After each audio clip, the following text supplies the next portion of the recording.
আল্লাহুম্মা সাল্লি আলা সাইয়্যিদিনা মাওলানা মুহাম্মদ ওয়া আলা আলি সাইয়্যিদিনা মাওলানা মুহাম্মদ। আমরা পাপী গুনাহগার গো নবী আপনাই চিনলাম না, সেই কারণে রোজ হাশরে আমাদেরকে বলবেন না।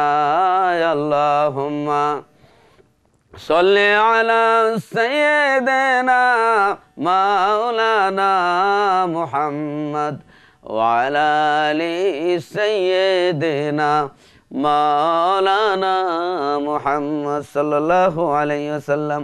আল্লাহ রাব্বুল আলামিন সূরা তওবার আপনার ২৪ নম্বর আয়াত ১০ নম্বর ফারা আল্লাহ রাব্বুল আলামিন বলতেছেন যে তোমরা যদি আল্লাহর নবীকে বলতেছেন, হে রাসূল আপনি বলে দিন, তোমরা যদি তোমাদের বাবা, তোমাদের ছেলে সন্তান, তোমাদের ভাই বন্ধু এবং তোমাদের পরিবার পরিজন, তোমাদের স্ত্রী অর্থাৎ তোমাদের আত্মীয় স্বজন এবং তোমাদের বহু পরিশ্রমের কামাই করা মালামাল এবং ব্যবসা বাণিজ্য, যে ব্যবসা বাণিজ্যের তোমরা মন্দার আশঙ্কা করো এবং তোমাদের অমাসাকিন তারদাউনাহা এবং তোমাদের প্রিয় বাসস্থান, কত মনোরম অট্টালিকা, বাসভবন ইত্যাদি যদি তোমরা কি করো, আল্লাহ রাব্বুল আলামিন বলেন আহাব্বা ইলাইকুম মিনাল্লাহি ওয়া রাসূলিহি ওয়া জিহাদিন ফি সাবিলিহি, যদি তোমাদের বাপ দাদা এবং তোমাদের ছেলে সন্তান, তোমাদের ভাই বন্ধু, তোমাদের স্ত্রীগণ এবং তোমাদের আত্মীয় স্বজন, তোমরা যে কামাই করেছো সেই সম্পদ এবং তোমাদের ব্যবসা বাণিজ্য যার মন্দার আশঙ্কা করো এবং তোমাদের প্রিয় বাসভবন ইত্যাদি যদি তোমরা আল্লাহ এবং রসুলের চাইতে যদি বেশি ভালোবাসো, তাহলে তোমরা অপেক্ষা করো, ফাতারাব্বাসু হাত্তা ইয়াতি আল্লাহু বিআমরিহি, তাহলে তোমরা অপেক্ষা করো আল্লাহর আযাবের, আল্লাহর হুকুমের অর্থাৎ আল্লাহর আযাব গজবের তোমরা অপেক্ষা করো। ওয়াল্লাহু লা ইয়াহদিল কওমাল ফাসিকিন, আল্লাহ তাআলা সত্যত্যাগী সম্প্রদায়, যারা সীমালঙ্ঘনকারী সম্প্রদায়, আল্লাহ তাদেরকে সৎ পথ দেখান না। সুন্দর একটি কথা। তাহলে বোঝা গেল বাবা মা থেকে, বাপ দাদা থেকে, ভাই বোন থেকে, ছেলে সন্তান থেকে, পরিবার পরিজন থেকে, বাসভবন্তের সমস্ত মহব্বতের মালামাল, সমস্ত বাড়িঘর, সব কিছু থেকে দুনিয়ার সবচেয়ে বেশি মহব্বত আল্লাহ এবং রসুলকে করতে হবে। আল্লাহর পথে জিহাদকে মহব্বত করতে হবে। জিহাদ মানে এগুলা, জিহাদ অর্থ বোমা মারা না, জিহাদ অন্যায়ের প্রতিবাদ করা। জিহাদ মানে আপনার নফসের বিরুদ্ধেও জিহাদ হইতে পারে। এখন একজন মানুষ ঘুমাই রইছে, তাকে আপনি বোমা মেরে দিলেন এবং আক্রমণ করলেন, বিনা কারণে একটি কুকুরকেও আক্রমণ করা মুসলমানের ধর্ম নয়। একটা গাছের পাতাও মুসলমান বিনা কারণে ছিঁড়ে ফেলবে না, এটাও অন্যায়। অতএব মুসলমান কেন করবে? আক্রান্ত হইলে প্রতিহত, সেটার নাম হইল প্রকৃত জিহাদ। জিহাদ মানি মানুষ হত্যা নয়। জিহাদের অর্থ বুঝতে হবে, Islam is the religion of peace, ইসলাম শান্তির ধর্ম। ইসলাম মানুষের মধ্যে বন্ধুত্ব সৃষ্টি করে, ইসলাম মানুষের মধ্যে মহব্বত সৃষ্টি করে। এই পর্যায়ে আমার একটি কথা স্মরণ হয়ে গেছে, বুখারী শরীফের মধ্যে আসছে, আল্লাহর নবীকে একজন ইহুদি ছেলে যুবক আল্লাহর নবীকে ভালোবাসতেন, কিন্তু মুসলমান হন নাই। নবীজির দরবারে আসতেন, আসার পরে সে জুতা, নবীজির জুতা মুবারক এইভাবে হাতের চিপায়, হাতের এই মধ্যে নিয়ে নিতেন, ব্যাগ নিয়ে নিতেন। নবীজির অজুর বদনা, অজুর পানি একটু সামনে অগ্রসর করে দিতেন। নবীজির খেদমত করার জন্য এগিয়ে আসতেন, কিন্তু মুসলমান হন নাই। নবীজি তাকে প্রেসার দেন নাই, নবীজি তাকে জোর করে নাই। ইসলামের আদর্শ দেখাইছেন, মুহব্বত দেখাইছেন। আল্লাহর নবীর ভালোবাসত। এই যুবক হঠাৎ করে কিছুদিন আসতে পারে নাই। আমার নবীজি সংবাদ নিলেন, আমার নবীজি বললেন এই যুবকটি কোথায় গেল, কি হইল? আল্লাহর নবী রহমতুল্লিল আলামিনের কাছে একজন বলল, হুজুর এই যুবক অসুস্থ, এই যুবক ওই খুব বেশি অসুস্থ অবস্থায় বিছনার মধ্যে শুয়ে আছেন। হুজুর অসুস্থ। আল্লাহর নবী সাহাবীদেরকে নিয়ে ওই ইহুদি যুবকের বাড়িতে চলে গেলেন। নবীজি যেই আপনার এই যে আপনার বিছনার মধ্যে শুয়ে আছে, সেই বিছনার মধ্যে তার বিছনার মধ্যে বসলেন। সুবহানাল্লাহিল আযীম, কত ভাগ্য তারা! হারে, সেই নবীজি যদি আমার বিছনার মধ্যে এইভাবে আসতেন, স্বপ্ন যদি আসতেন, আমার কপাল কত ভালো হইতো। আল্লাহর নবী রাহমাতুল্লিল আলামিন, যার চেহারা মোবারক, জীবনে একবার ইমানের নজরে দেখলে দুজুকের আগুন হারাম, জীবনের গুনাহ মাফ, এমন নবী কোথায় গেলে পাবো? সুবহানাল্লাহিল আযীম। আল্লাহর হাবিব রাহমাতুল্লিল আলামিন এই যুবকের কাছে বসে বললেন, যুবক তুমি আমাকে ভালোবাসো, কয়েকদিন ধরে আমার কাছে যাও না, এই জন্য তোমার জন্য আমার প্রাণ কান্দে, তোমাকে দেখতে আসলাম। আল্লাহর নবী আবার বাড়িতে যাইয়া ইসলামের দাওয়াত পৌঁছাইলেন। বাড়িতে যাই ইসলামের দাওয়াত পৌঁছাইলেন। বাল্লিগু আন্নি ওয়ালাউ আয়া, একটি আয়াত হইল পৌঁছাইয়া দাও। নবীজির নির্দেশ, তবলিগ করা কিয়ামত পর্যন্ত আমাদের জন্য কর্তব্য, যেহেতু আল্লাহ এবং রসুল বলেছেন তবলিগ করো। তবে হাতের গড়ি মেড ইন জাপান, আবার জিঞ্জিরা থেকে জাপান লেখা ছেড়ে দেয়, একটা অরিজিনাল আর একটা নকল। সব জিনিসে নকল আছে। আপনার যেমন সরিষার তেলের মধ্যে খাঁটি আছে, ভেজাল আছে, ভেজালটার উপরও খাঁটি লেখা, খাঁটিটার উপরও খাঁটি লেখা। এখন লেভেল সরস, তেলের মধ্যে ভেজাল। বুঝতে হবে যে দুনিয়ার মধ্যে সব জিনিসের নকল আছে।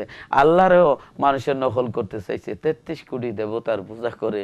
তারপরে আপনার নবীর পরও ৩০ জন মিথ্যা নবী আসবে। এমন কোনো জিনিস নাই যে মানুষ নকল করে নাই, মানুষ সব জিনিস নকল করছে। অতএব তবলিগ, আল্লাহ রসুলের যে তবলিগ, কলমা, নামাজ, রোজা, হজ, জাকাত, এই 5 উসুলের তবলিগ কিয়ামত পর্যন্ত ফরজ। কেউ যদি এটার রদ বদল করে, বাঘের নাম দিয়া শিয়ালে গরু খায়, নবীজি বুঝে নাই, সে বেশি বুঝছে, নবীর ইসলামরে বদলায় মডিফাই করে তার মন গড়া বানাই দিয়েছে, সেটা আমরা মানতে পারি না। সত্যিকারের তবলিগ কিয়ামত পর্যন্ত চলবে এবং চলছে। আমরা তবলিগ, যে রসুলের তবলিগ আমরা মানি, কিন্তু রসুলের তবলিগ বাদ দিয়া কেউ যদি পণ্ডিতি করিয়া নতুন রূপ রেখা দিয়া রসুলের 5 উসুলকে 5 ভিত্তিকে বদলাইয়া 6টা 7টা 8টা 10টা বানায়া তার মন গড়া করে, আমরা এইটা মানি না। কিন্তু আসলে আমরা তবলিগে আমরা মানি যে আল্লাহর দ্বীনের দাওয়াত রাসূল পাক সাল্লাল্লাহু আলাইহি সাল্লাম কোথায় দিয়েছেন? বেদিনের কাছে দাওয়াত দেওয়া তবলিগ, মুসলমানদের বোঝানোর নাম তালিম। আমরা বুঝতে হবে। এবার শোনেন, আল্লাহর নবী বলতেছেন, এই ইহুদি যুবক তুমি কি করো? বাবা ইসলাম তুমি কবুল করো। এই যুবক একবার বাবার দিকে তাকায়, একবার রসুলের সুন্দর চেহারার দিকে তাকায়। বাবা, তার বাবা ডেকে বলেন, তুমি একবার রহমতুল্লিল আলামিনের কথা তুমি মেনে নিয়ে মুসলমান হয়ে যাও। এ রহমতুল্লিল আলামিনের কথা আমি তাওরীত কিতাবে পেয়েছি, জাবুর কিতাবে পেয়েছি, ইনজিল কিতাবের মধ্যে, বাইবেলের মধ্যে পেয়েছি। হে বাবা, তুমি রহমতুল্লিল আলামিনের কথা শোনো। সাথে সাথে যুবকটি কলমা পড়ে মুসলমান হয়ে গেছে। লা ইলাহা ইল্লাল্লাহু মুহাম্মাদুর রাসূলুল্লাহ সাল্লাল্লাহু আলাইহি ওয়াসাল্লাম কলমা পড়ে মুসলমান হয়ে গেছে। আল্লাহর নবী কলমা পড়ে মুসলমান বানায়া আল্লাহর নবী যখন দরজার কাছে গেলেন, যাওয়া মাত্র হযরত আজরাইল আলাইহিস সালাম এসে রূহটা কবজ করে ফেলেছেন। যুবকের রূহ কবজ হয়ে গেছে, যুবক মৃত্যুবরণ করেছে। আল্লাহর নবী আবার ব্যাক করে আসলেন। ব্যাক করে এসে বলেন, ও সাহাবীরা, যদি কোনো জান্নাতি মানুষ দেখতে চাও, বেহেশতি মানুষ দেখতে চাও, এই যুবকের চেহারার দিকে তাকাও। এই যুবকটি জান্নাতি, কিন্তু নবীকে ভালোবাসলো, একটি ওয়াক্ত নামাজও পড়তে পারে নাই, রোজাও রাখতে পারে নাই। প্রশ্ন হইল, তাহলে নবীর মোহাব্বত দিয়া মানুষ জান্নাতে যাইতে পারে, নামাজ পড়তে পারে নাই, যেহেতু ঈমান আনার পরে আর সময় পায় নাই। ঈমান আনলে নামাজ ফরজ হয়, ঈমান আনলে রোজা ফরজ হয়, ঈমান নাই নামাজ রোজা ফরজ হয় না। কারণ মুসলমানে ইমানদারে নামাজ পড়তে হবে, অতএব ইমানের পরে নামাজ রোজা এইগুলা করতে হয়। সে সময় পাই নাই, রসুলের মহব্বত নিয়ে মৃত্যুবরণ করেছে, ইমান এনেছে, ইন্তেকাল করেছে। আল্লাহর নবী বলেন, সাহাবীরা যদি কোনো জান্নাতি মানুষ দেখতে চাও তার চেহারার দিকে তাকাও, সে জান্নাতি। সুবহানাল্লাহ আযীম। এই হলো ইসলাম। আল্লাহর নবী রহমতুল্লিল আলামিন একবার সাহাবীদেরকে নিয়ে বসা মসজিদে নববীতে এক ইহুদি দাঁড়ায় প্রস্রাব করতেছে। প্রস্রাব করুক দাঁড়ায় করতেছে। এবার আমাদের সামনে হইলে মসজিদের ভিতরে যদি এই ঘটনা করতো তাহলে কিয়ামত করে ফেলাইতাম। আরে নবীর উম্মত, চিন্তা করো যে আল্লাহর নবী রহমতুল্লিল আলামিনের হযরতে ওমর, যাকে দেখলে শয়তান পর্যন্ত ডরায়, যার নাম আরবিতে লেখে ইয়া ওমর রাদিয়াল্লাহু তাআলা আনহু লেখে ঘুমাইলে শয়তান এখনো কাছে আসে না। মানুষের স্বপ্নের মধ্যে দোষ ত্রুটি হয় না, এই আরবিতে নাম বুকের মধ্যে আঙ্গুল দিয়ে লেখে ঘুমাইলে। সেই ওমর দাঁড়ায় গেলেন তরবারি নিয়ে। আল্লাহর নবী ধরলেন, ওমর থামো, প্রস্রাবের মধ্যে কেউ যদি পেশাব করে তাহলে তার ডিস্টার্ব করলে, পেশাব পায়খানা পরিষ্কার ক্লিয়ার না হলে তার অসুখ হয়ে যেতে পারে, রোগ হইতে পারে, অসুস্থ হইতে পারে। ওমর তাকে প্রস্রাব করতে দাও। কেমন নবী! আরে কেমন পিসপলি নবী! এমন নবীকে আর আমরা পাব? আল্লাহর নবী রহমতুল্লিল আলামিন এবার বললেন, ওমর তাকে কিছু করিও না। প্রস্রাব করে যখন শেষ পর্যন্ত আল্লাহর নবী এবার বলতেছেন, রে বাবা, মসজিদের ভিতরে ইবাদত খানায় প্রস্রাব করতে পারে না বাবা। আল্লাহর নবীর এই ব্যবহার দেখে এবার যখন কিছু দূর গেলেন, যাইয়া মনে মনে বলে, এত বড় কাজ করলাম, আমাকে মাফ করে দিয়েছেন এবং আমার সঙ্গে এত সুন্দর ব্যবহার করেছেন। নিশ্চয়ই ইসলাম শান্তির ধর্ম, নিশ্চয়ই ইন্নাদ্দীন ইনদাল্লাহিল ইসলাম, নিশ্চয়ই আল্লাহর মনোনীত পিসফুলি ধর্ম হলো ইসলাম। Islam is the religion of peace. ইসলাম শান্তির ধর্ম।